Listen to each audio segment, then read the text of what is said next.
On my dad's birthday, as he stood before the cake, eyes closed, making a wish, my mom leaned in and whispered something into his ear. A man who had always cherished his life. My dad flinched at her words, then, without hesitation, stepped off the building and plunged to his death. After his passing, the world was desperate for answers. Dozens asked my mom what she had told him in that final moment. Some even offered $1 million to buy that one sentence from her lips. But she never spoke a word. Not until my wedding day. That was when she arrived, walked up to my fiancé, leaned in close, and whispered the same words into his ear. One after my dad's death, my mom became infamous. A man who feared death more than anything had leaped to his end without hesitation. There could be only one explanation. Whatever my mom had whispered in his ear had driven him to it. The world wanted answers. Strangers knocked on our door, desperate to know what she had said. Even a wealthy woman, trapped in a miserable marriage, offered $1 million just to buy that deadly sentence. But my mom never uttered a word, not even under police interrogation. In the end, she was sentenced to 3 years in prison for inciting others to commit suicide. After handling my dad's funeral, I went to see her, needing answers, needing to understand. Mom, what exactly did you say to Dad? Why did he do it? Separated by a glass window, my mom's expression remained impassive. He didn't want to live anymore. What does that have to do with me? Her indifference sent a chill through me. My heart ached as I swallowed down the bitterness rising in my throat. Dad would panic over the smallest cut. He would rush to the hospital over a scratch, terrified it might get infected.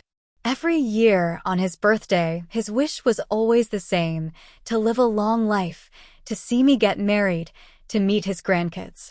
Tell me, Mom, why would a man like that suddenly take his own life? Grief clawed at my chest, suffocating me. My dad had always been kind. His relationship with my mom had been nothing but peaceful. So why? Why had she whispered something that pushed him over the edge? What had she said? My mom met my questioning gaze with a deep, unreadable look before replying coldly, "Don't ask. Knowing too much won't do you any good." Chapter 2. With those final words, my mom ended the visitation. I left the prison, my heart heavy with unanswered questions. When I returned home, silence greeted me like an unwelcome guest. The house that had once been filled with laughter and warmth now felt hollow, its only remnant of my dad, a black and white memorial photo staring back at me. A sharp pain twisted in my chest, and my confusion only deepened. Desperate for answers, I stepped into my parents' bedroom, hoping to find something, anything, that could explain what had happened. Inside the wardrobe, their clothes remained neatly folded, untouched by time. My dad had only ever worn white because my mom once said he looked best in it. A whole drawer glittered with gold jewelry because my mom loved gold, and he had always indulged her. His bedside table was stocked with medicine because my mom had poor health, and he never wanted her to suffer. Everywhere I looked, traces of love surrounded me. This wasn't a home filled with resentment or misery. It was a home built on devotion. So why? Why had my mom been the one to destroy it? I needed answers, but after that day, my mom refused to see me again. No matter how many times I reached out, she remained cold and unyielding. Her indifference crushed the last of my hopes. With nothing left for me in that sorrowful house, I packed my things and left. I moved in with my longtime boyfriend, Lincoln Adamson. During my darkest days, he never left my side. He was gentle and patient, offering quiet strength when I felt like falling apart. In a world that had turned its back on me, he was the only warmth I had left. 3 years passed, and we finally set our wedding date. On the eve of the ceremony, Lincoln hesitated before speaking, his voice cautious. "Sasha, your mom is out of prison now. This is one of the most important moments of your life. Are you really not going to invite her? Do you still hate her?" I stilled for a moment, his question weighing on me. Then, with quiet resolve, I answered, "I just don't understand. My dad was a good man, so why did my mom have to hurt him?" Lincoln didn't hesitate. "What if it was just a misunderstanding?" he said gently. "Can a single sentence really push someone to take their own life?" He squeezed my hand, his warmth steady and reassuring. Maybe your dad's death broke her more than she could admit. Maybe she couldn't bear to talk about it. His gaze held mine, his voice was soft yet firm. No matter what, she's still your mom. This is your wedding. It's a once-in-a-lifetime moment. You should at least let her know. If she finds out her only daughter got married without her, imagine how much that would hurt. Lincoln had always been thoughtful and compassionate, always seeing the pain in others, even when I couldn't.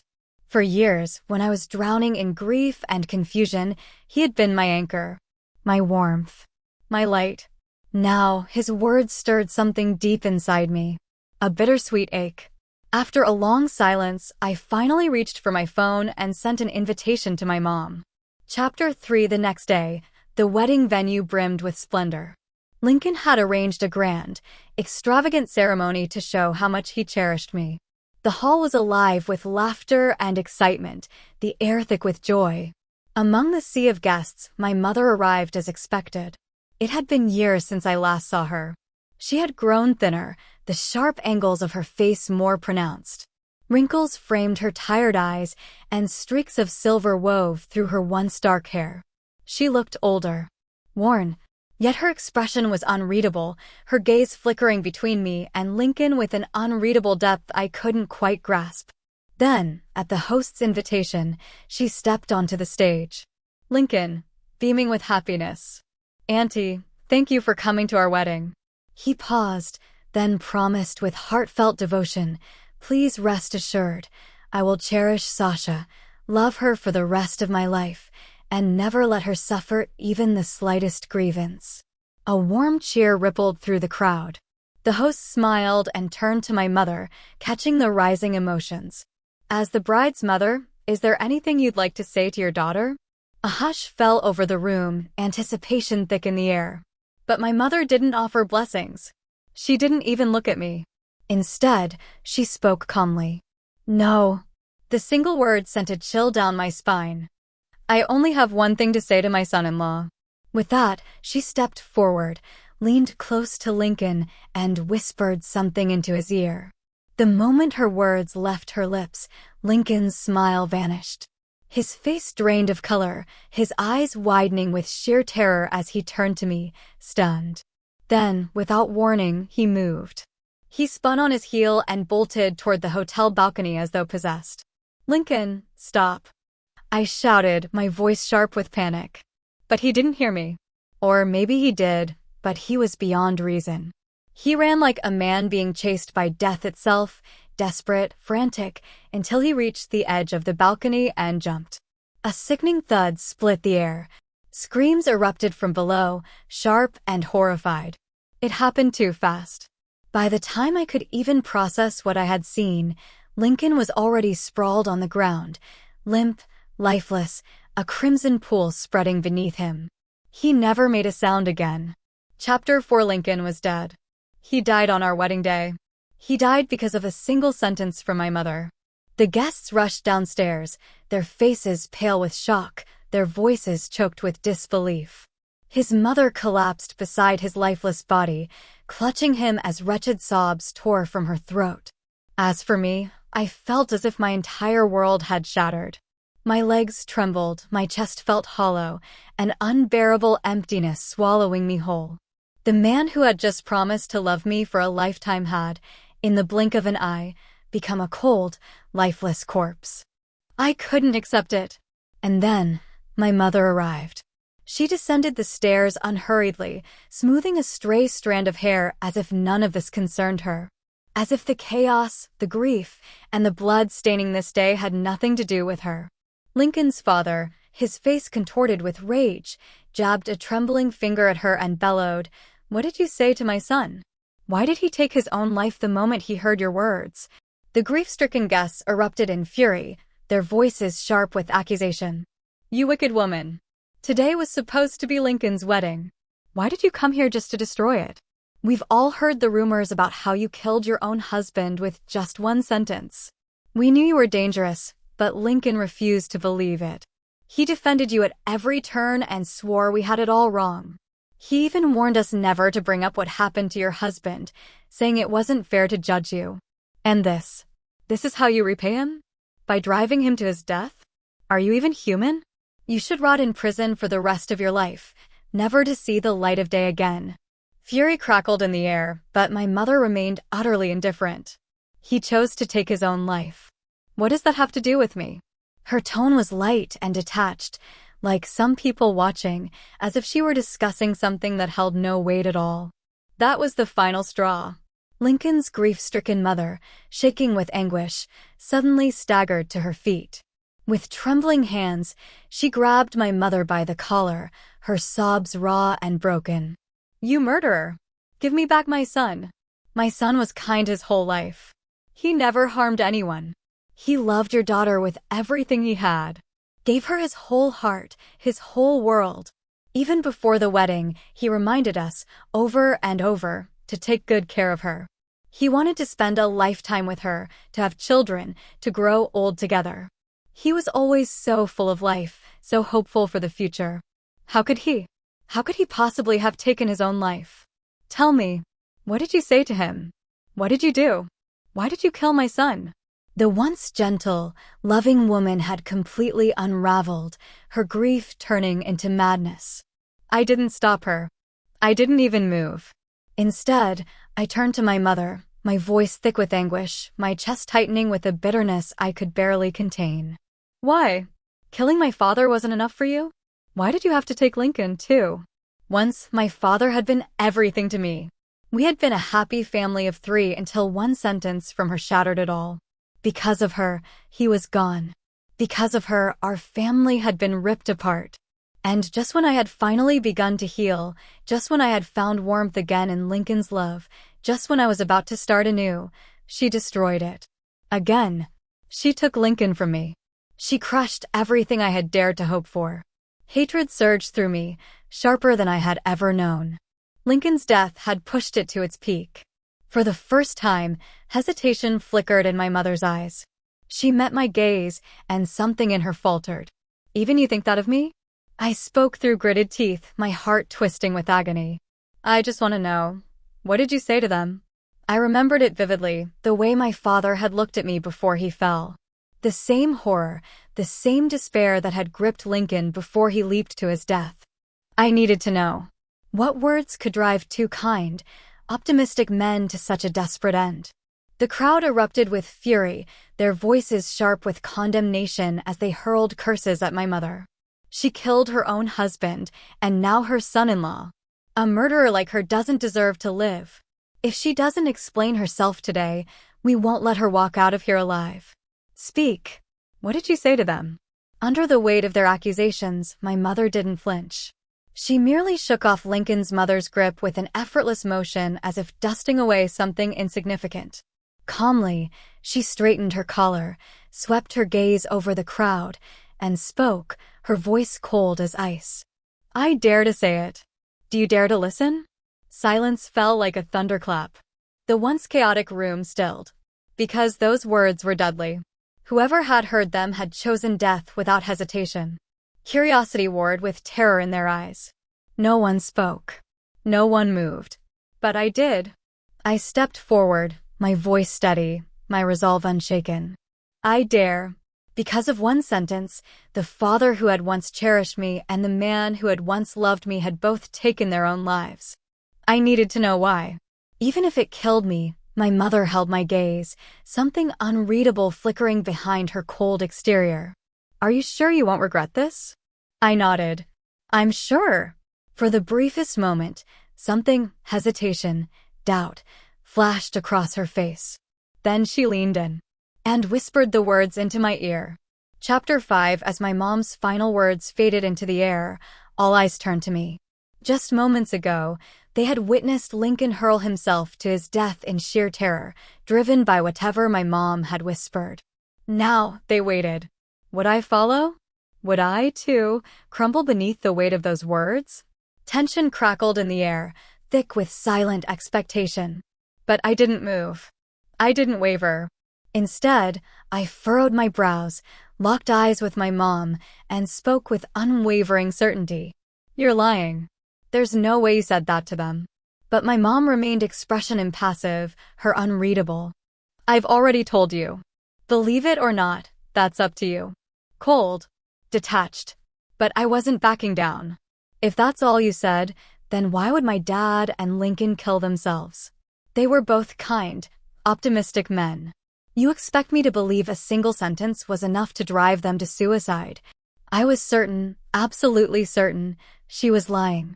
And yet, her face remained untouched by guilt, remorse, or even the barest flicker of hesitation. I already told you, she said smoothly. They chose to kill themselves. It had nothing to do with my relentless accusations. Her unnerving composure. And the crowd, once seething with fury, now stood in silent bewilderment, unable to tell the truth from lies. One by one, they studied us, eyes sharp with suspicion, minds clouded with doubt. Before I could speak again, the wail of sirens shattered the tense silence.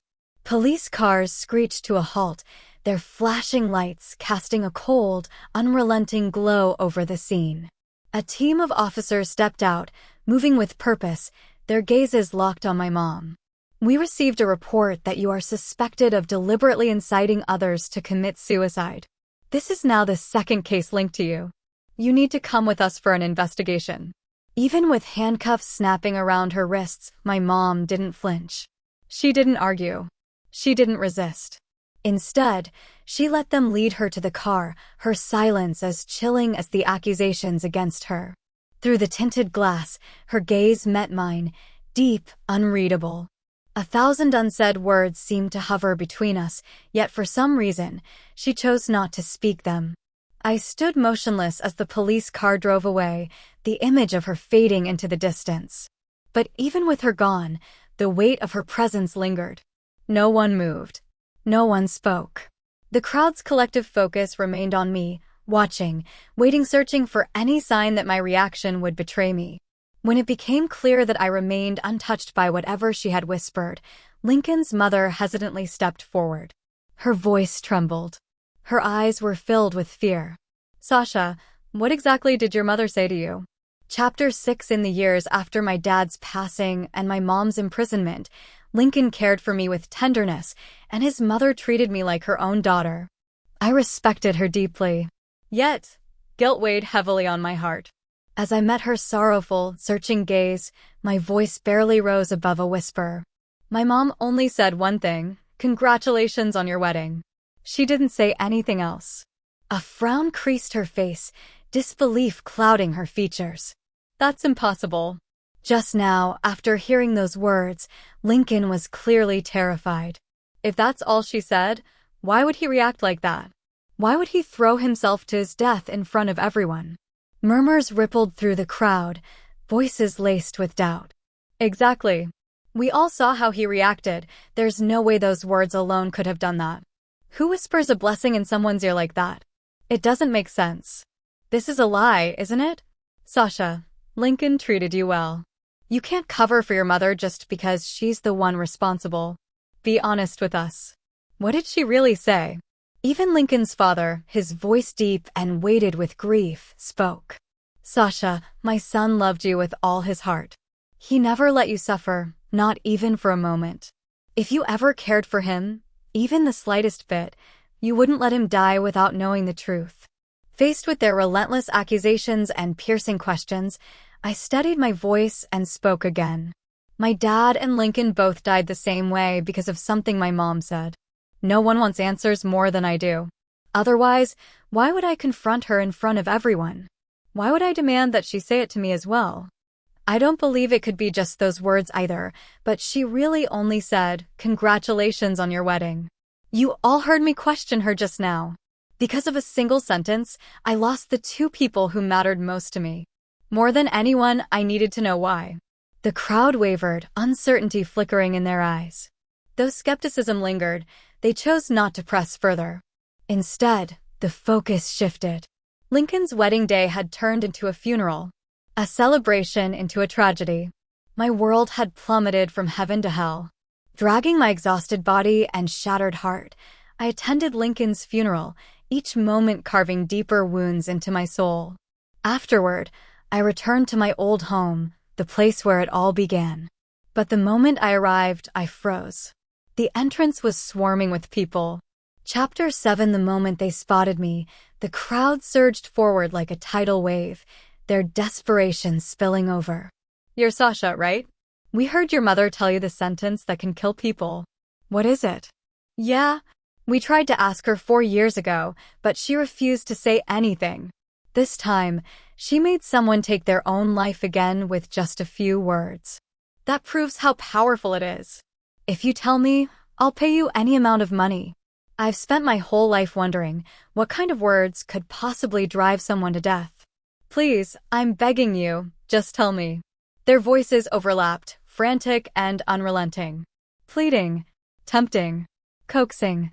As if possessed by some insatiable hunger, panic shot through me, and without a second thought, I bolted inside, slamming the door shut behind me. Silence fell. I locked myself in my room, shutting out the madness beyond those walls. But the past seeped in like a whisper, curling around me like an old ghost. My father's warm smile brimming with love. His face glowed with happiness as he closed his eyes, making a birthday wish. Lincoln's tear-filled eyes as he clutched me in the depths of my despair, vowing to take care of me for the rest of his life. The sincerity in his gaze when he knelt before me, offering his heart in the form of a ring. All of it was gone, like the remnants of a dream slipping through my fingers. The warmth of us tangled in each other's arms at night, whispering promises of forever. Everything had been breathtaking and unforgettable. Beautiful. But in the end, those cherished memories melted away, leaving behind only their terrified faces. Their twisted, lifeless bodies sprawled on the ground. The past and present blurred, overlapping in eerie symmetry, two tragedies mirroring each other beneath their differences.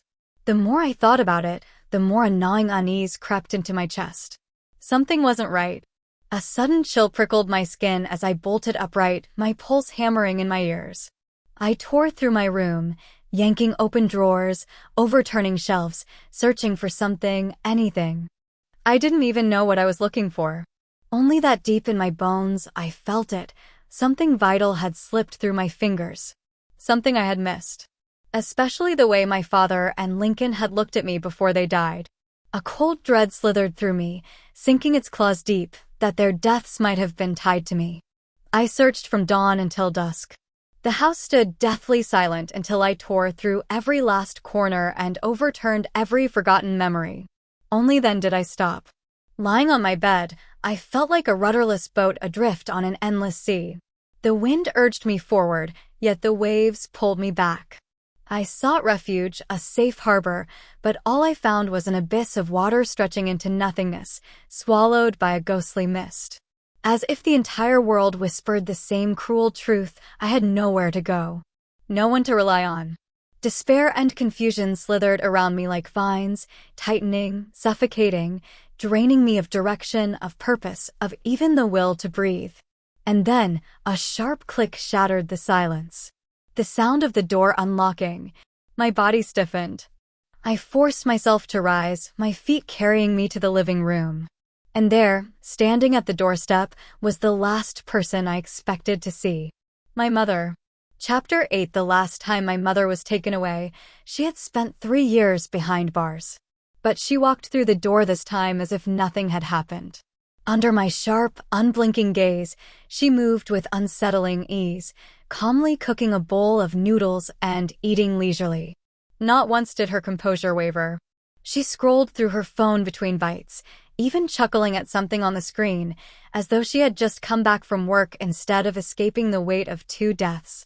The sight of her, indifferent and unfazed, clawed at my mind. How could she sit there, utterly at ease, after causing the gruesome deaths of my father and Lincoln? A cold shudder rippled down my spine. Without another word, I spun on my heels, stormed back to my room, and slammed the door shut behind me. Grabbing my phone with trembling fingers, I dialed Merrick Parker. "Captain Parker, what the hell is going on with my mother? Why was she released?" Merrick had been chasing my mother's case for years, obsessed, relentless. He had personally led the team that arrested her after Lincoln's death. And yet now, she was here. Free. On the other end of the line, Merrick let out a long, weary sigh. Your mother claims she only gave a wedding blessing and did nothing else. His voice carried a weight of frustration. As much as I want to uncover the truth and bring her to justice, I must follow the law. And right now, there's no evidence linking her to Lincoln's death. We had no choice but to let her go. A bead of silence stretched between us before his tone hardened. Listen to me. You're living under the same roof as her. Be careful. The call ended, but his warning lingered. From that moment on, I never let my guard down. I remained on edge even in sleep, never sinking into true rest. The faintest noise would jolt me awake, my pulse hammering in my ears. Days passed in uneasy quiet. Aside from the villagers knocking on our door each day, prying for answers about that cryptic sentence, nothing seemed out of place. As always, my mother refused to speak. She moved through life with eerie detachment, cooking, cleaning, and existing in silence. The only words she ever spared me were to call me for meals. The house stood still, wrapped in a fragile calm. 7 days later, I was home, idly scrolling through my phone, when suddenly, the internet cut out. My mother had been watching a video when the screen abruptly froze. For a split second, she sat motionless. Then, her expression twisted. Panic flashed across her face, a look I had never seen before. She seized my arm without hesitation and dragged me toward the storage room. She moved fast, her grip unyielding. My pulse pounded in confusion. Reaching a dusty desk lamp, she twisted it sharply, revealing a hidden underground passage I never knew existed. A passage that had been beneath our feet all along. Run! Don't look back. Chapter 9. In the past, no matter what happened, my mother remained indifferent, untouched by guilt or remorse. Even when a single sentence from her had driven someone to take their own life, she never so much as furrowed her brow. But now her face was pale, her voice frantic. For the first time, fear gripped her. A foreign sight. A crack in the mask she had always worn. I couldn't stop asking, "Mom, what's wrong? Why do we have to run? What happened?" Her response came quick, sharp with urgency. "I don't have time to explain. If we wait any longer, it'll be too late. If you don't want to die, just listen to me and run. Remember, keep running forward, and don't look back." At that moment, she no longer looked like the cold woman who had sent 2 men to their graves. She looked like a mother shielding her child from an unseen nightmare. Before I could ask anything more, she shut the underground passage door behind me. I stood frozen in the suffocating darkness. I had no idea what was happening, but I didn't dare waste time. Following her instructions, I plunged forward into the tunnel. The silence pressed in on me. I walked for what felt like hours, swallowed by the void. Yet no matter how far I went, my phone remained useless, with no signal, no lifeline. The further I walked, the heavier my confusion grew. What could terrify my mother like this? I couldn't understand why my mother had built such a long underground passage beneath our home. With unease curling in my chest, I finally reached the end of the tunnel. Pushing open the exit, I stumbled into a vast, grassy field beyond the village. I did as she told me. I didn't look back. I just ran. But the farther I went, the stronger the unease coiling in my gut. Despite everything, the resentment I carried for my mother, for my father's death, for Lincoln's, the way she had shoved me into that passage, her frantic urgency. It wasn't just fear. She had been protecting me. And if something could shake her, then whatever was happening had to be tied to my father and Lincoln's deaths. I couldn't ignore it.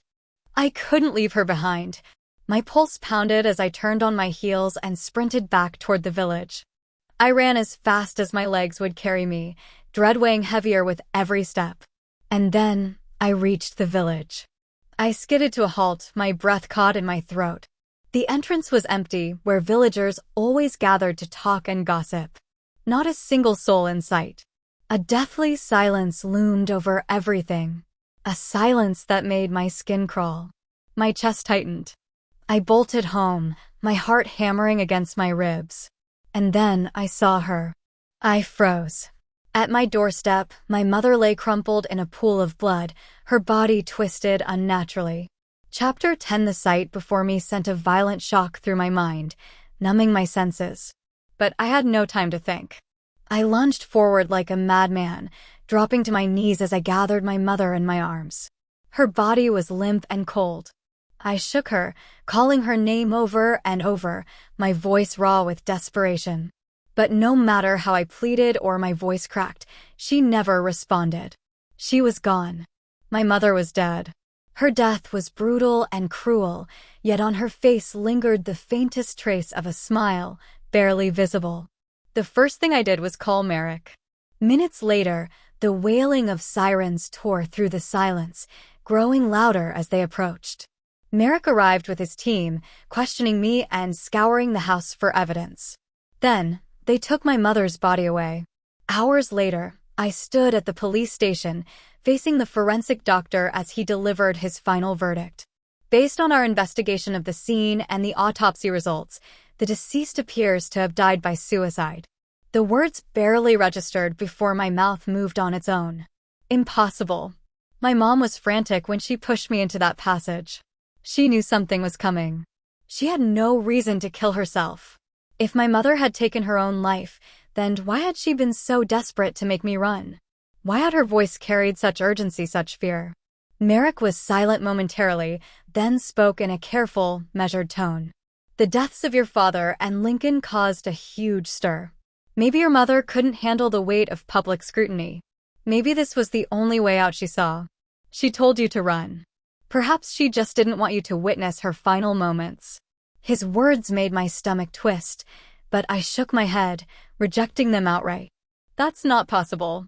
My mother was never the type to break under pressure. She never let people's words dictate her life. Even after everything that happened, she carried on as if nothing could shake her. How could she suddenly take her own life over this? Look into it again. This is not that simple. My mom was murdered. The more I spoke, the more the fury inside me swelled, my voice trembling with emotion. First, my father. Then Lincoln. And now my mother. One by one, the people closest to me were being taken. And none of it made sense. Terror gripped me, sinking its claws deep into my soul. I didn't know how long this invisible fear would linger, haunting my every breath. But I had had enough. Seeing that I was on the verge of breaking down, Merrick tried to console me, his voice steady yet distant, as if even he wasn't sure how to ease the weight crushing me. He pressed the forensic team for another re-examination, urging them to dig deeper, to search for anything they might have missed. But no matter how many times they went over the evidence, the result never changed suicide. It was final. It was settled. And just like that, I was left to bury my mother. I laid her ashes beside my father's, kneeling before their graves as an empty silence swallowed me whole. I sat there, dazed, lost in a labyrinth of thoughts I couldn't escape. Why was my life nothing more than a cruel joke? Why did fate insist on stripping away everyone I loved? Was I cursed to watch those around me meet tragic ends? As these questions clawed at my mind, the elderly village chief approached, leaning heavily on his cane. He bowed before my parents' graves. Then, with a solemn expression, he turned to me. There is something I believe you should know now. Chapter 11. The old village chief rarely left his house and struggled to walk. For him to make a special trip, leaning on his cane, to my parents' graves just to speak to me, it was clear this matter was anything but ordinary.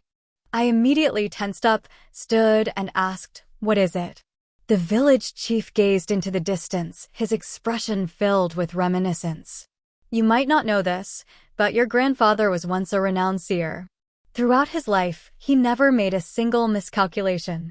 Countless people traveled from far and wide just to have him read their fortunes. When you were born, it was a bright summer day in June, but suddenly, thunder roared, lightning flashed, and strong winds howled. I was outside, bringing in the laundry, when I accidentally overheard your grandfather performing a reading for you. After finishing the reading, the usually calm and composed man suddenly went mad, insisting that he had to kill you. At that time, your mother held you tightly in her arms, refusing to let go, while your father desperately stopped your grandfather and asked him why. Your grandfather only said one thing: you were a harbinger of misfortune, and you could not be allowed to live. But your parents refused to accept it and swore to protect you no matter what. Your grandfather ran out of the house like a madman and never returned. I knew this was your family's private matter and had no right to interfere, so I never spoke about it to anyone. But now, with your parents and your fiancé all dying under mysterious circumstances, I think this might be connected to that incident.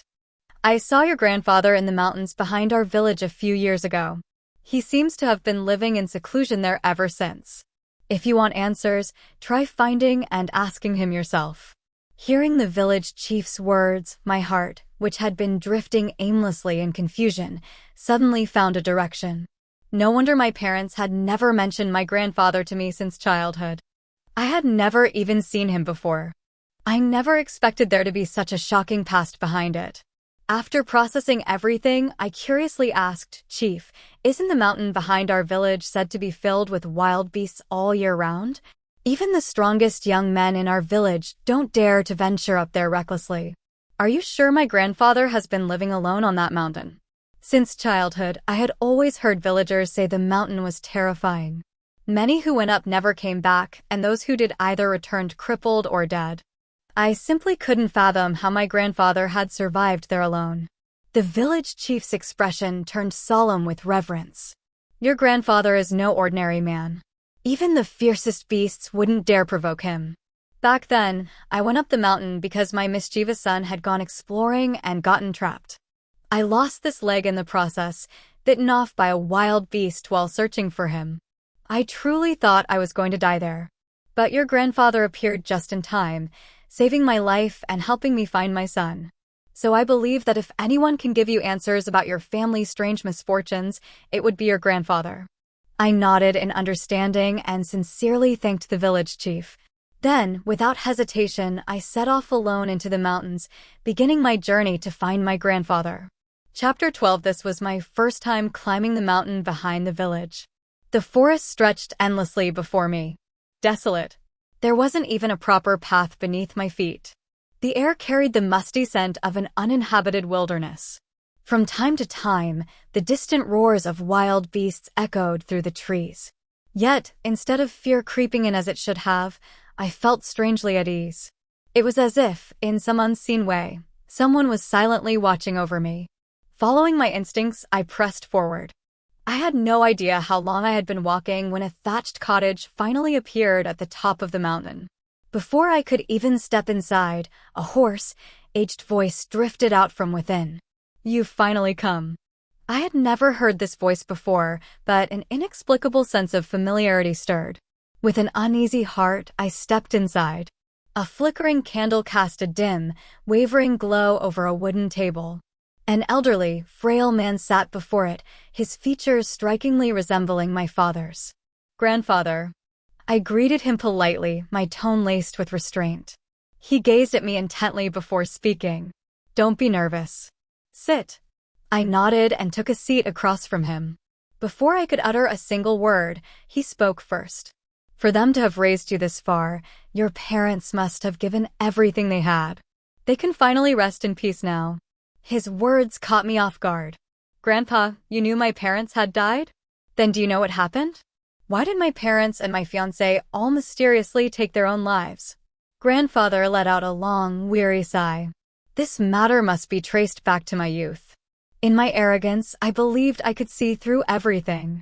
So I defied the natural order and revealed the secrets of fate. Because of this, I was destined to face a great tribulation. Your birth was my tribulation. In truth, the best solution would have been to end your life. But your parents couldn't bear to do it. They fought desperately to keep you alive. So I had no choice but to retreat to this mountain, attempting to defy fate. But forcibly altering destiny invites disaster upon those closest to you. From the moment your parents chose to protect you, their deaths were sealed. They knew this better than anyone.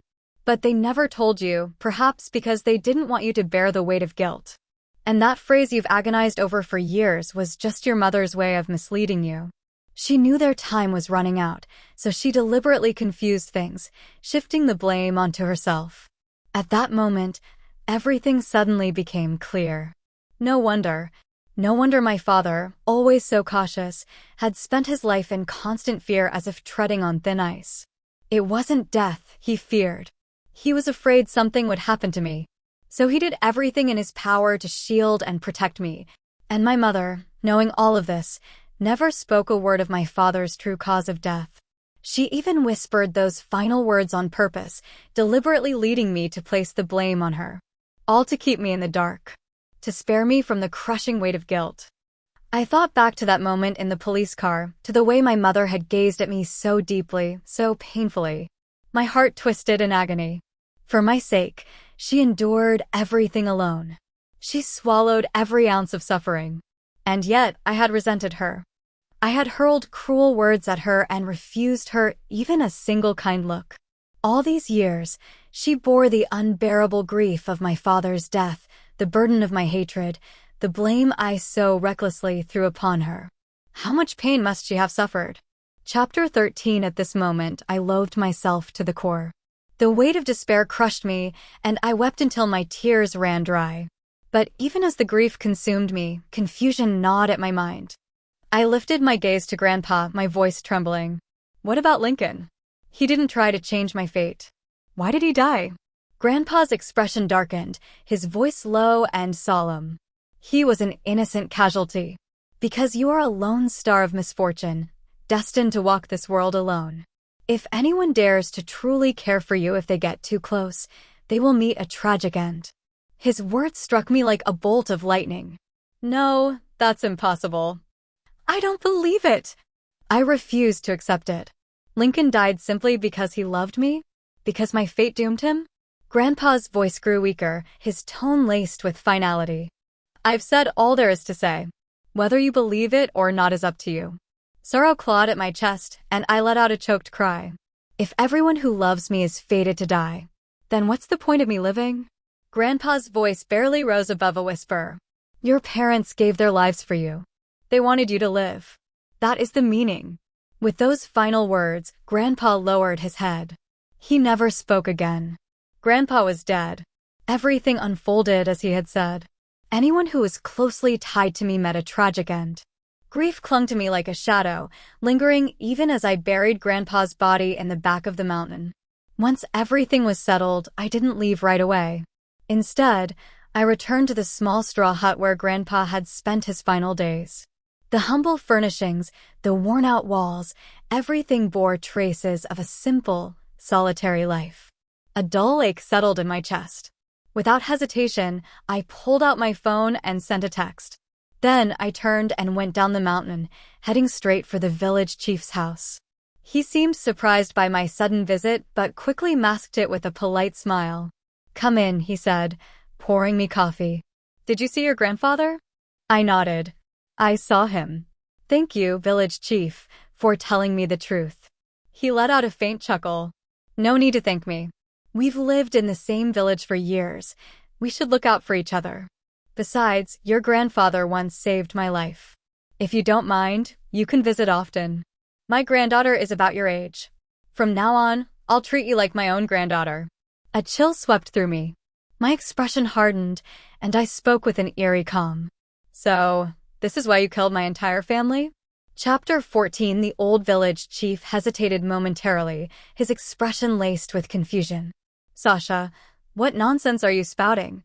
How could I have possibly killed your entire family? Have you been overworking yourself? Is your mind not clear? Even now, he clung to his act. I let out a cold laugh, my gaze sharp as a blade. Village chief, you went to great lengths to get what you wanted. You orchestrated murders, created a puppet to impersonate my grandfather, and wove an elaborate web of lies. Did you truly believe your scheme was flawless?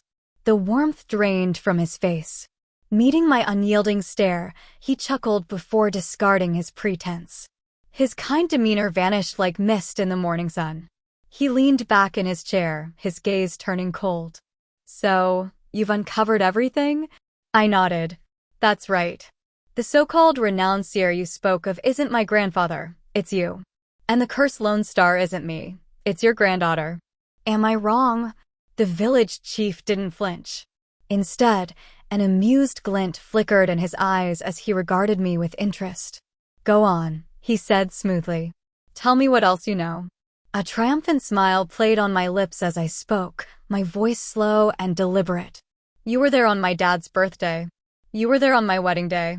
So, when my dad and Lincoln looked terrified right before they died, they weren't looking at me. They were looking at you, standing right behind me. Am I wrong? As I pieced everything together, the once scattered fragments of confusion aligned into a chilling truth. Every bizarre coincidence that plagued me now had a pattern that led straight to him. My dad and Lincoln had raised a toast to the village chief before they collapsed. And when my mom shoved me into the secret passage that night, I heard his voice echoing inside. Back then, grief had clouded my mind, drowning me in sorrow too deep to notice the cracks in the story. But now, with a clear mind, I could see every small detail I had overlooked had been the key to unlocking everything. The old village chief gave a low chuckle, his eyes gleaming with amusement. Not bad, he mused. You're much smarter than I gave you credit for. I didn't waver and continued, my birthday is the same as your granddaughter's. I didn't cause the raging winds that day, she caused them. As a renowned seer, you immediately recognized her power. You knew that to change her fate, you had to swap her life with mine since we were born at the same time. So, when my dad and Lincoln raised a toast to you, you poisoned them, then twisted their minds, forcing them to take their own lives. And that wasn't enough. You used forbidden rituals to manipulate my mom, making her take the blame for you. In the end, you staged her death, tying up every loose end so no one would ever suspect the truth. You did all of this to shatter me, to break my spirit, so you could use my weakness to bend me to your will, twisting fate to serve your granddaughter instead. The old village chief didn't deny a word. Instead, he studied me intently, his voice dipping into a low murmur. So, you've unraveled everything. His eyes gleamed with a quiet challenge. But do you still dare to step into my trap? A faint smile played on my lips as I met his gaze, my voice cold. Your skills are indeed impressive. But you overestimate yourself. You never realized that being too clever has its consequences. The old village chief's eyes darkened slightly, suspicion flickering in their depths. What do you mean by that? I met his gaze without a trace of fear. Do you know? No matter how many times the forensic experts and police insisted my mom took her own life, I never believed it. She wouldn't have rushed to send me away only to turn around and end her life for no reason. And considering my dad and Lincoln's deaths, I knew someone was pulling the strings from the shadows. I didn't understand their purpose back then, but one thing was certain. If they had gone to such lengths to erase everyone around me, they would eventually come for me too. So, I lit candles at my parents' graves. The moment the real culprit came looking for me, they would have already inhaled the poison.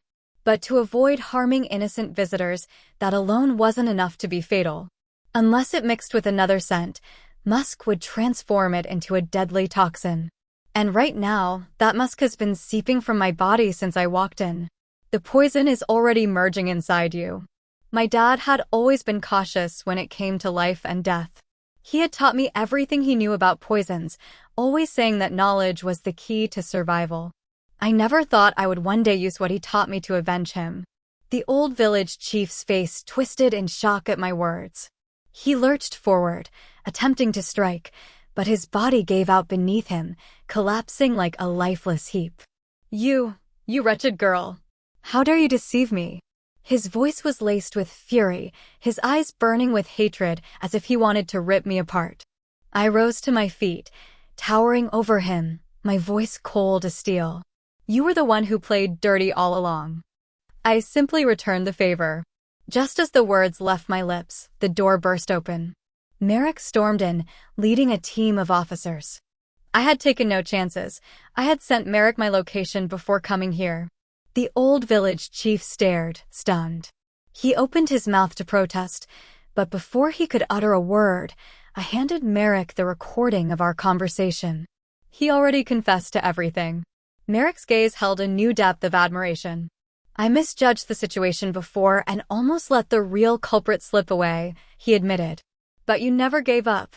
Your parents and Lincoln would be proud of you. I just didn't want them to die without knowing the truth. With that, I turned and walked away. Not long after, the old village chief was sentenced to death for intentional homicide.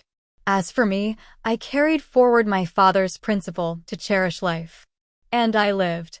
Because if my parents and Lincoln were watching from beyond, I knew they would want me to keep moving forward, unafraid of the future. In my past life, after my husband's affair, I sacrificed everything just to keep custody of our son. My son was convinced I dragged him along just to make him miserable and held a grudge against me. When I was on my deathbed gasping for air, that little traitor pulled the plug and left me to die alone. Lying on the hospital bed, I listened to him enumerate all his grievances against me over the years. Given a second chance at life, I want nothing to do with that son of mine. Just hand over the cash. Jennifer, want the kid? Sign the damned papers. Otherwise, you can kiss custody goodbye. David waved the divorce agreement aloft, his face radiating smug confidence.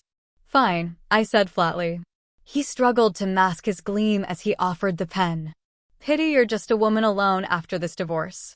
I'm offering you our boy's custody out of the goodness of my heart. Since when did I say I wanted the brat's custody? I cut in. You don't want him? He blurted, face contorting like crumpled paper. Keep him. My voice was steady.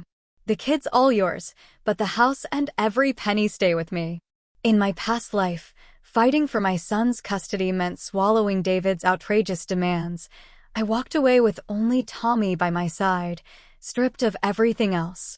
Years as a full-time homemaker left me clueless about the harsh reality of raising a child penniless. Raising Tommy turned me into a tireless whirligig, spinning non-stop day and night.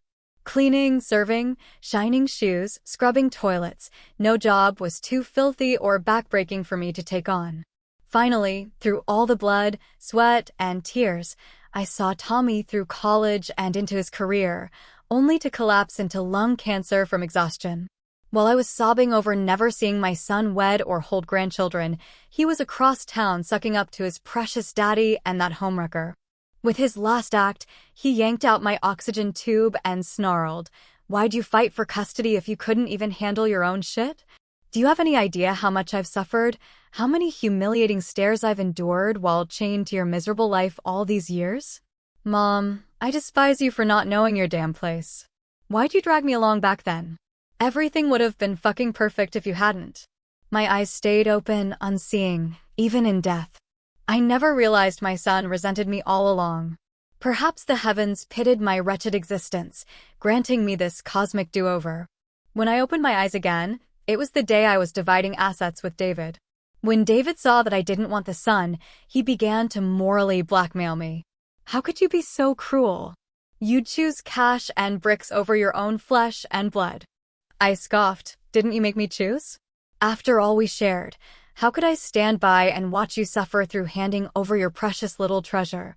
Or perhaps you don't actually want custody of your son after all? Seeing that I had exposed his true feelings, David was furious and ashamed. What the hell are you babbling about? Since when did I ever say I didn't want my son's custody? All right then, custody of the son is yours. If he wanted to cling to that saintly facade, I saw no reason to hold back. But he'd never fork over the house, wheels, or cash.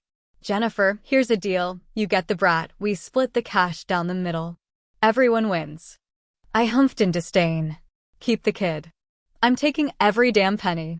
Or else, you know what happens. I added with an icy smile, let me refresh your memory. Solid proof of your little double marriage scheme sits in my hands. It was bad enough that David cheated, but he even pretended to be a couple with the mistress everywhere to show that she was his true love. In my previous life, I had a trump card that I ruined for this so-called mother-son bond. It was truly foolish. David snarled at me like a rabid beast, but all that was left was his impotent fury. He trashed the house in a pathetic tantrum. 3 days. That's your window to reconsider. When the clock runs out, I'm filing the lawsuit with all the evidence. After delivering my ultimatum, I snatched my phone and booked the first available hotel. Every moment in this house filled me with revulsion. That evening, David showed up at my door with our son in tow. He dragged our son forward and demanded, "You're really ditching Tommy just like that? Still trying to pin this on me? I'm not that naive Jennifer you used to push around. Spare me the act. Since when did I abandon Tommy? Wasn't it you who crowned him your precious little prince? Why would I dare snatch your pride and joy? Ever since that boy understood right from wrong, he's paraded around as the perfect dad while I'm stuck playing the bad cop, planting seeds of bitterness in his heart since diapers. Since you're so committed to the doting father act, why stop now? Pfft, like I'd want to tag along with you anyway. Dad, quit wasting breath, ain't no way I'm sticking with her. Even after reliving a lifetime, the daggers in my son's stare still twisted my heart. David grabbed Tommy's arm, desperation cracking his voice. I gave everything to your mother. You'll starve following a broke man like me. Excuse me? Dad earned every cent. You just sat around the house all day. What gives you the right to claim any of this? How the hell do you even have the nerve? I did nothing. I jabbed a finger at his stained collar. Your shirts magically clean themselves? The meals just popped out of thin air? Did the toilet scrub itself while I napped? Or maybe the trash marched into the bin on its own. Ugh, not this crap again. Our son rolled his eyes, irritation dripping from his voice. Dad's out there busting his ass while you sit around whining about chores? No effing wonder he stepped out. Hell, I'd bail too if I had to listen to your nagging 24/7. A boy his age should have known better, but no, he's got David's selfishness and coldness running through his veins. I couldn't be bothered explaining my struggles to them, or waste breath debating who did more between me and David. Not worth my time. Sign the papers now, I glared icily, or we'll settle this in court. David snarled, veins bulging. What kind of ice queen abandons her own flesh and blood for some scraps? Don't come crying when the kid wants nothing to do with you. Tommy sneered, enjoy rotting in a nursing home. I won't lift a finger unless you walk out with nothing but your underwear. Like father, like son. The same smug self-righteousness flows through their veins, couldn't be more spot on. Relax, if you're so eager, we can sign the papers to cut all ties this instant, I replied with a mocking smirk. Seriously? David sneered, his tough act crumbling as he switched tactics to tug at heartstrings. Jennifer, you've raised Tommy single-handedly for 15 years. How can you throw him away like yesterday's trash? I gave a nonchalant shrug. 15 years of my blood, sweat, and tears can't compete with your 5-minute playtimes. Must be those family genes working overtime. Guess he's better off with you. What's with the song and dance? Don't tell me you're trying to pawn him off now. So Natalie's knocked up? What's the deal? Your side piece gets pregnant, and now you're ditching your own son. Are you out of your mind? Since when did I say I'd abandon Tommy? David cut me off, terrified of shattering his decade-long facade as the perfect dad before his son. Even better. Now I didn't have to dance around their pathetic games anymore. I held the door open. Quit wasting my breath. Sign the papers if you're done being delusional, or we'll settle this with gavels. Huh. Rot away with your cash then. Don't come bawling to me when you're a broke old hag begging on your knees. On their way out, my son sneered a parting shot at me. In the past, this would have crushed me, left me gasping for air. But now? Their venomous words are just empty bluster, all bark, no bite. 3 days later, evidence in hand, I marched into the courthouse. Fuming after getting the summons, David scrawled his signature on the divorce papers. With my objective secured, I let him off the hook. Given a second chance at life, I was determined to live it on my own terms, not squander precious time on those who didn't deserve it. On the day of our divorce proceedings, David stood stiffly in his tailored suit with Natalie's scarlet-clad arm clamped possessively around his elbow, their son Tommy trailing behind like a pack mule hauling her designer handbag.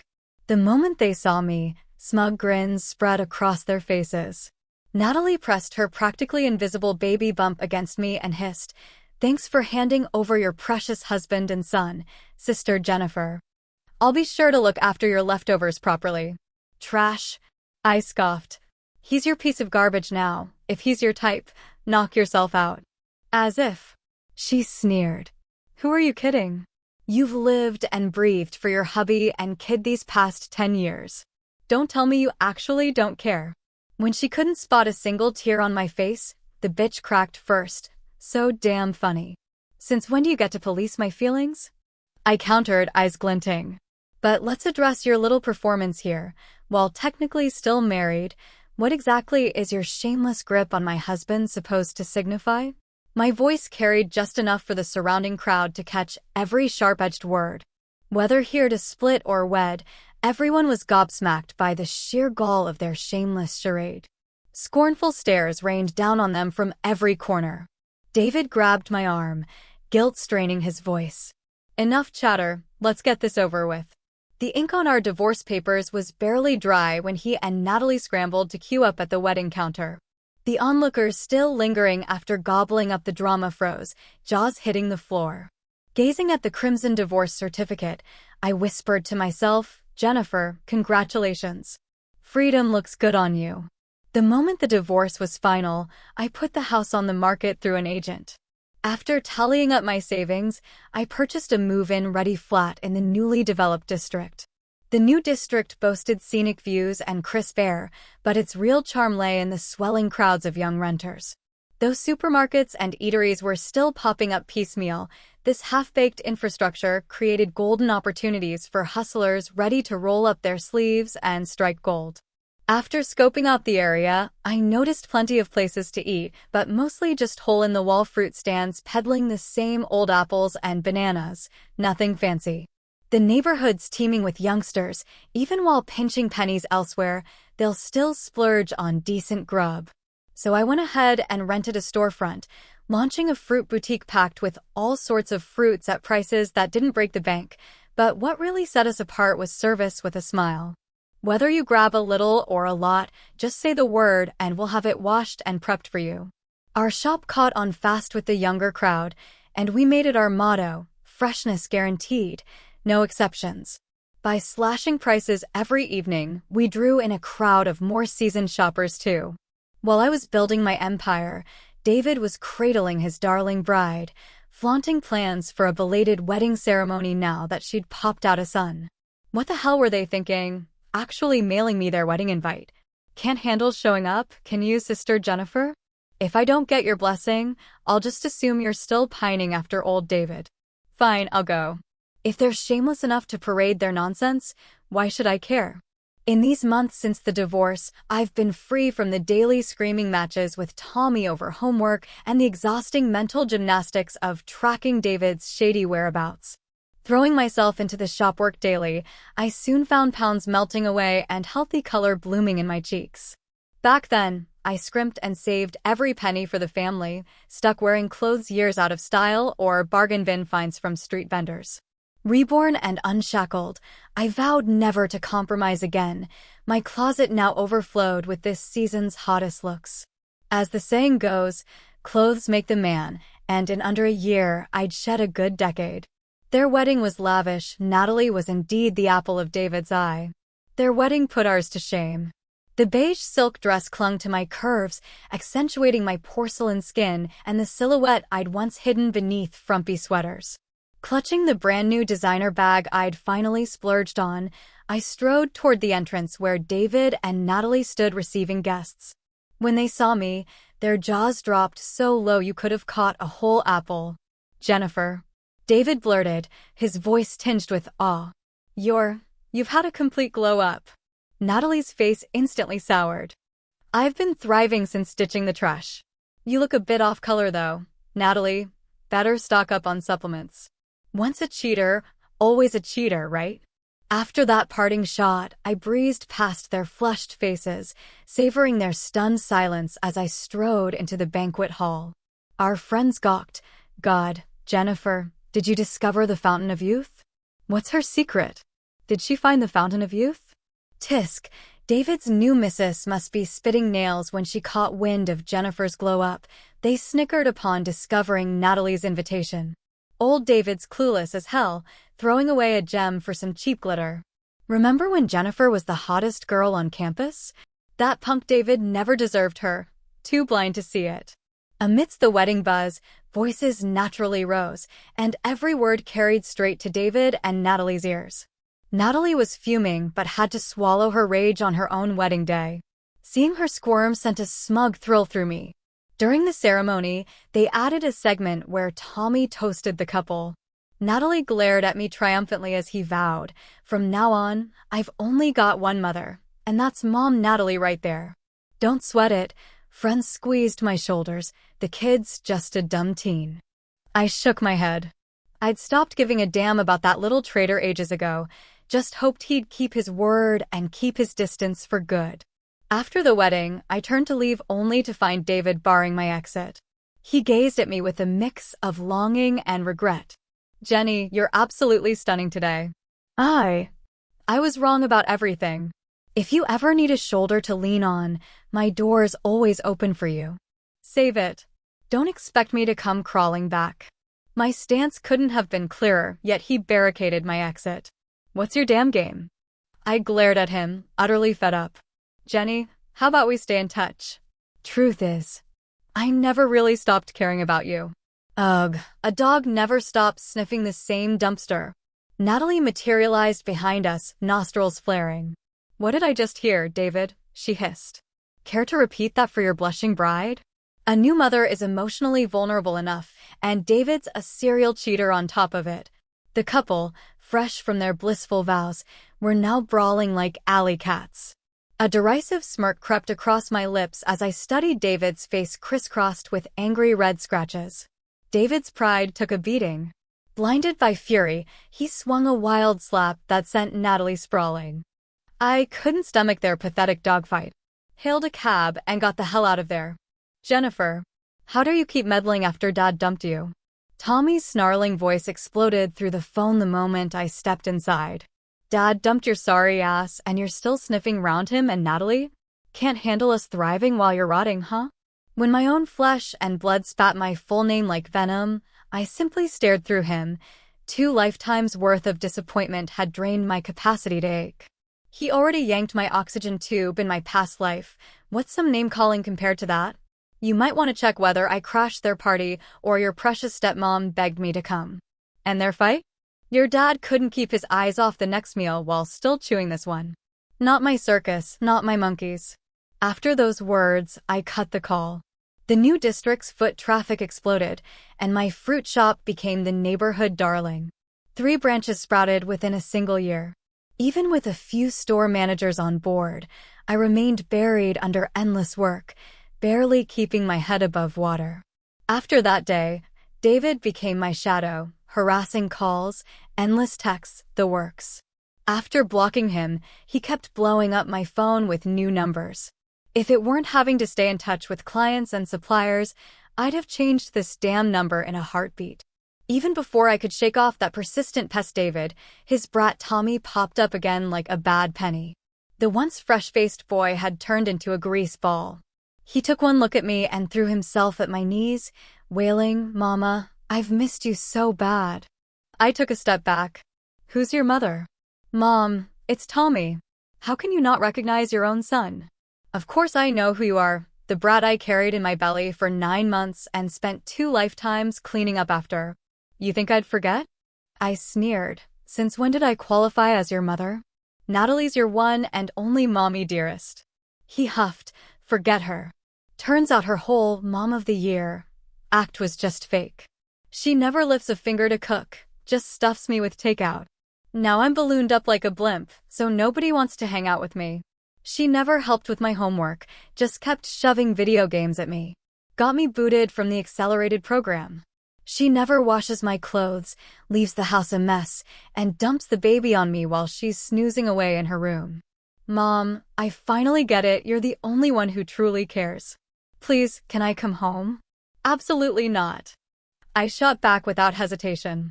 Last life, he bitched about my strictness, cola forbidden, burgers banned, even fries off limits. Claimed I robbed him of childhood joy by denying his junk food fixes. But he had no idea his grandfather died young from diabetes complications, a disease with a strong genetic link. He accused me of writing him about studying day and night, never letting him breathe. But whenever he studied, I'd be right there beside him, book in hand. Day in and day out, through blistering summers and bone-chilling winters, I was the one shuttling him to and from his cram sessions. Even when he was job hunting, I ended up pulling strings with old classmates just to land him a spot in some big-name company. In the end, I got branded as some control freak who wrecked half his miserable existence. This time, I was done with those soul-sucking favors. Freeing him meant freeing myself. "How the hell can you be this selfish?" he shrieked, spittle flying from his trembling lips. "I'm your son. How can you just stand by and watch me rot with that woman? How the hell can you be this selfish? What kind of mom even are you?" I glanced at him coldly. "Your dad's got custody now. He'll raise you right. Look, you're not some little brat anymore. Time to start figuring out how to cook and wash your own damn clothes. No one's born with a damn manual." He spat venomously at the dirt. "Enough with your excuses. You cleaned out the house and left me to rot, you selfish witch. If you hadn't been such a greedy bitch and cleaned us out, do you think Dad and Natalie would be at each other's throats all the time? This is all your damn fault," he snarled. "Jennifer, you'll regret this. Mark my words." He spat out a threat and stormed off.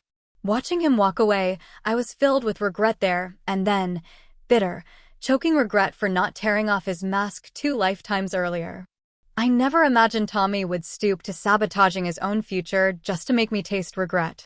The teacher rang me up, saying Tommy's dead set on quitting school. I shot back David's contact to the teacher without hesitation. "We're divorced. His problem is his father's now."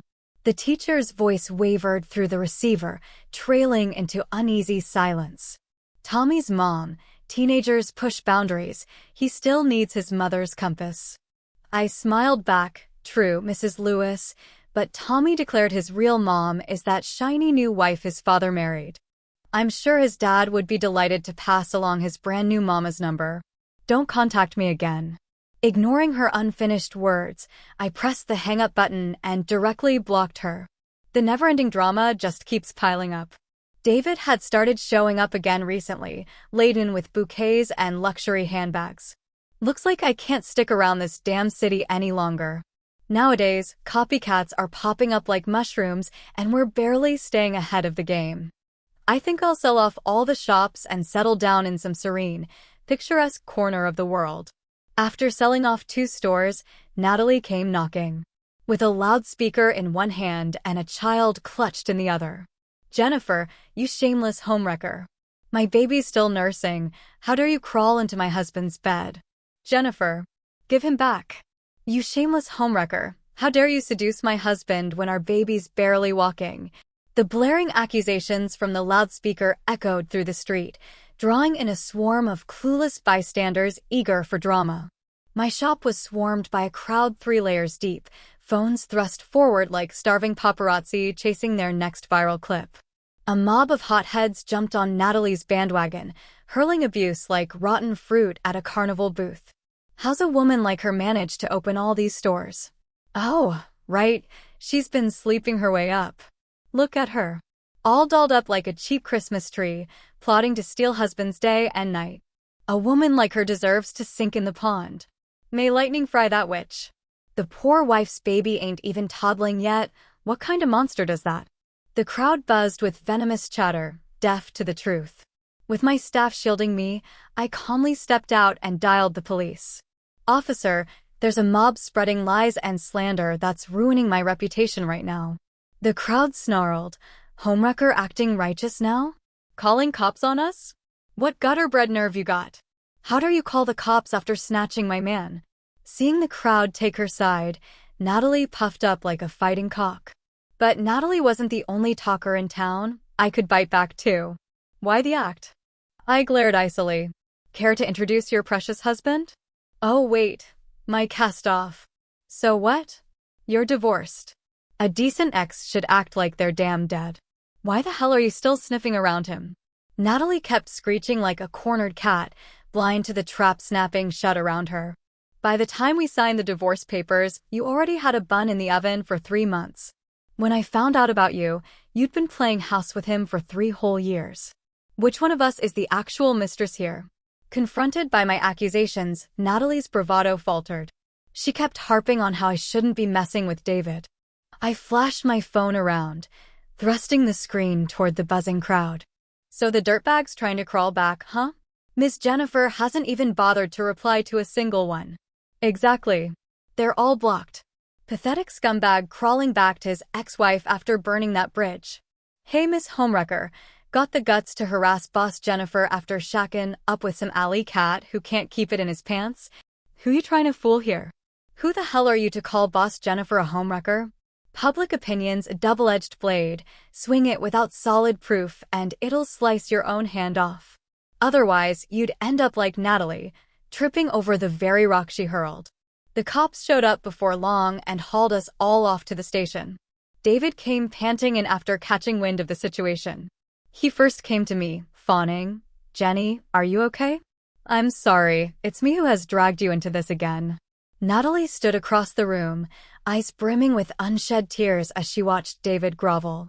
At that moment, the baby cried, and she had to lift her shirt to breastfeed. My heart ached for the girl, throwing her youth, dignity, and chance of happiness at a man who'd never value any of it.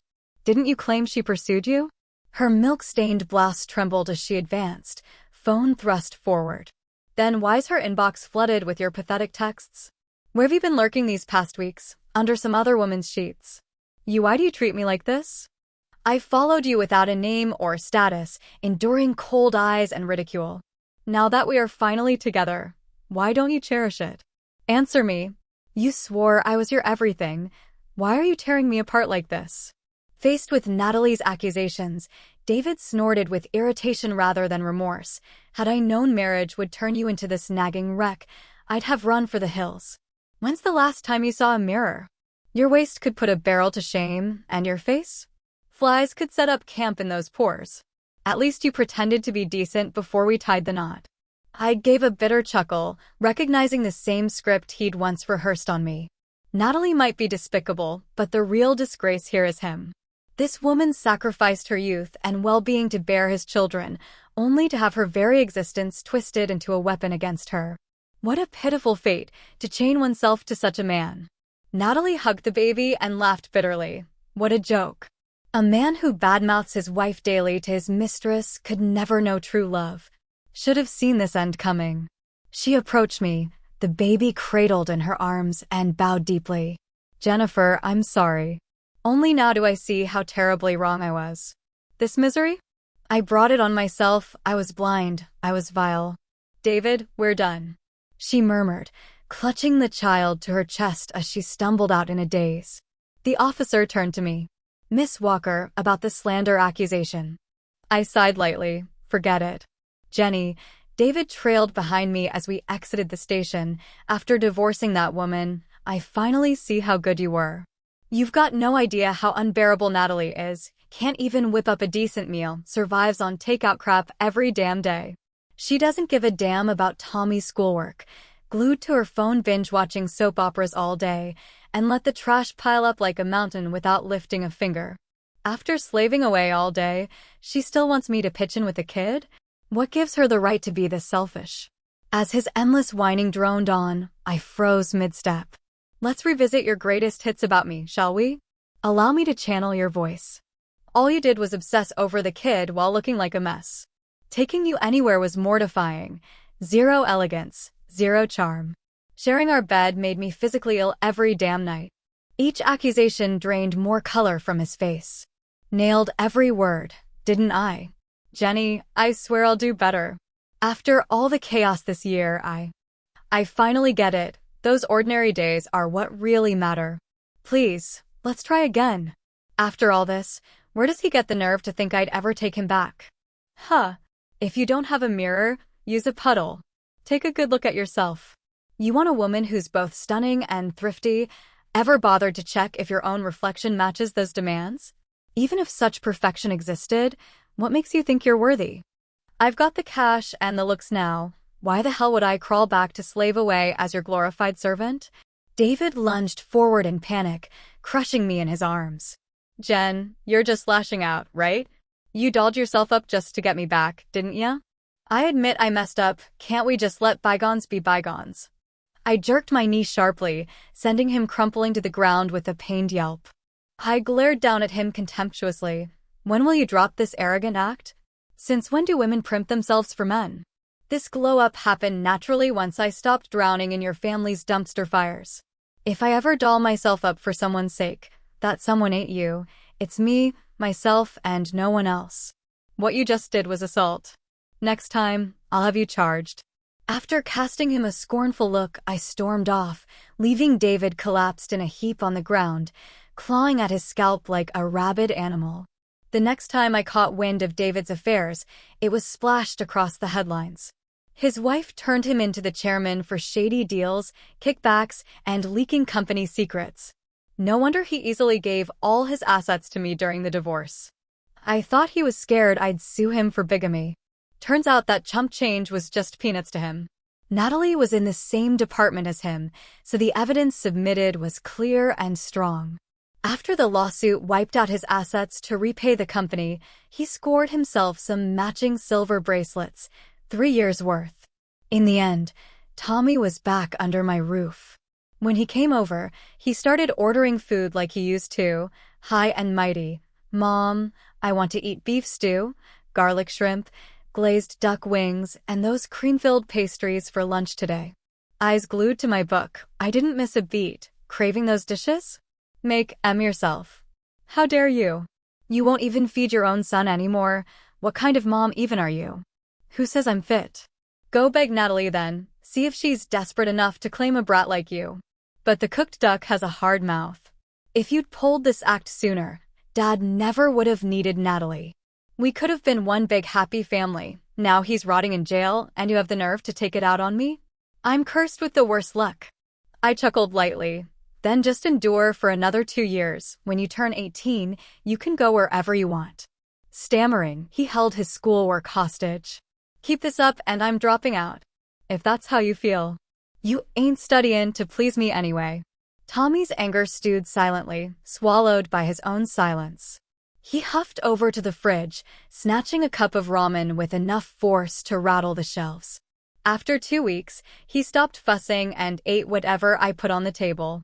After meals, he had to wash his dishes or face eating from the same grimy bowl next time.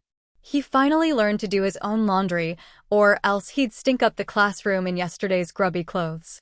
He only had himself to blame for the humiliation. He dropped the threats about ditching school altogether.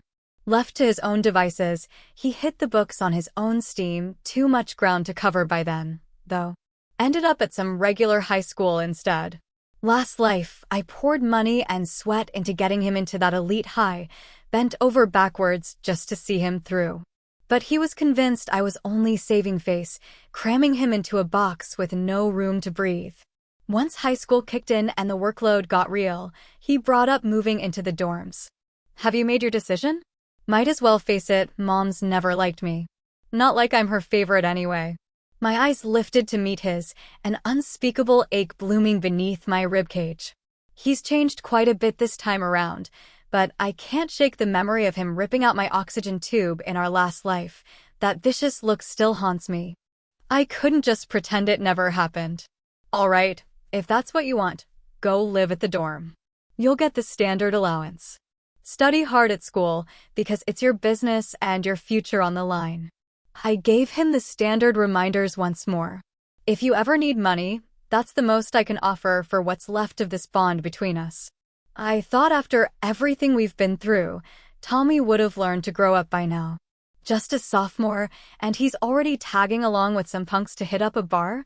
After getting busted by the principal, he doubled down instead of showing remorse, getting into a shouting match right there. In a fit of fury, the principal moved to kick him out for good. When I entered the office, he remained unrepentant. He shot me a scornful look before fixing his gaze out the window, his posture screaming defiance at the world. I bowed deeply to the principal. Please accept my deepest apologies, Principal Roberts. My son was completely in the wrong here. Go grab your stuff. Get out. Tommy gaped in disbelief. What? They're actually kicking me out? You reap what you sow. Got a problem with that? Tears glistened in his eyes. Are you even my mother? Everyone else's parents are pleading with the school for mercy. How can you be this cruel? Why was I cursed with you as my mom? I scoffed mockingly. Weren't you the one who declared I wasn't fit to be your mother? Swore Natalie was your real mom. What happened? Did that slip your mind after a couple of years? He mumbled. Why you still hung up on that? I was just a kid at the time. If I hadn't lived 2 lives, I'd probably still be making excuses for him like that. He was still just a kid. But when he yanked my oxygen tube, he was already a grown man who knew right from wrong. I've said it before, your education is your own. Own your mess. If you want to stay in school, go apologize to the principal and beg for another chance yourself. Otherwise, just drop out. But you're almost an adult now. I'll cover your back for 6 more months, tops. After that, you're on your own. After a long silence, Tommy finally lowered his proud head. The principal had only intended to temper his arrogance. He didn't really want to give up on him. The principal ordered Tommy to pen a 2,000-word self-criticism essay and sign a written pledge.